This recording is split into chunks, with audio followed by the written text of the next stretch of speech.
બધાને મારા નમસ્કાર. હું Patel Nirav Kumar from third year GNM. આજે હું અને અમારી ટીમ શ્રી સંકેત પટેલ મેમોરિયલ નર્સિંગ કોલેજમાંથી આવ્યા છીએ. આજે અમે તમને હીટ સ્ટ્રોક એટલે કે આપણને લૂ કઈ રીતે લાગી રહી છે, લૂ શું છે તેના વિશે અમે તમને થોડી માહિતી આપવા આવ્યા છીએ. તો તે તમે શાંતિપૂર્વક સાંભળશો એવી અમારી આશા. અમે એક નાનો મસ્ત પ્રોગ્રામ કરીશું જે તમે ધ્યાન શાંતિપૂર્વક સાંભળશો. Thank you.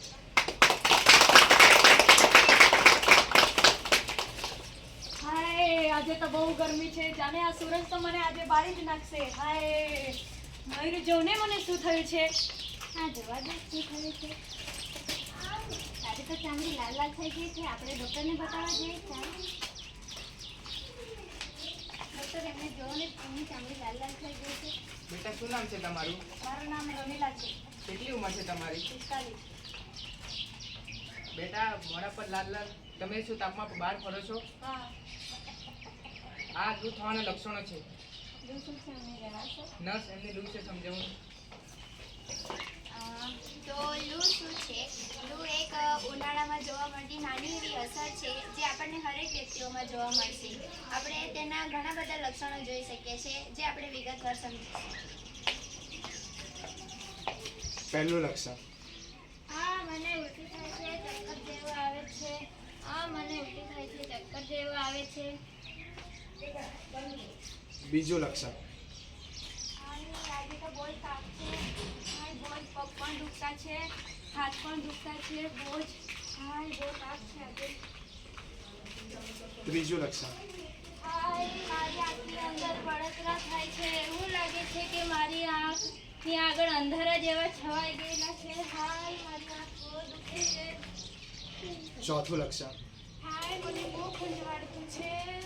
હાય મને બહુ ખંજવાળતું છે. હાય મને બહુ ખંજવાળતું છે. અન્ય લક્ષણ, હાય હાય, આજે તો તાપના લીધે આજે મારું બહુ જ માથું દુખતું છે. હાય હાય, બહુ જ માથું દુખતું છે મારું આજે. તો મિત્રો, આ છે લૂના લક્ષણો. હવે આપણે લૂને કેવી રીતે અટકાવવા અને એનો ઉપચાર શું છે એ જોઈએ.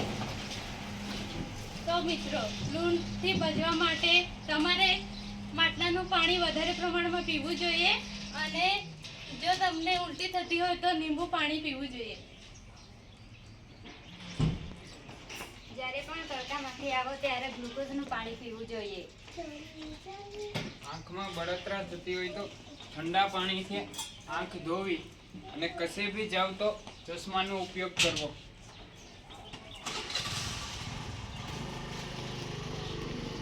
હાથમાં ખંજવાળ આવતી હોય તો પાવડર લગાવવો જોઈએ. કામ વગર તડકામાં નીકળવું નહીં અને નીકળો તો એક કાં તો છત્રીનો ઉપયોગ કરવો જોઈએ. તો મિત્રો ભારતની અંદર મે મહિનાની છેલ્લા અઠવાડિયાના શુક્રવારના રોજ લૂ દિવસ ઉજવવામાં આવે છે.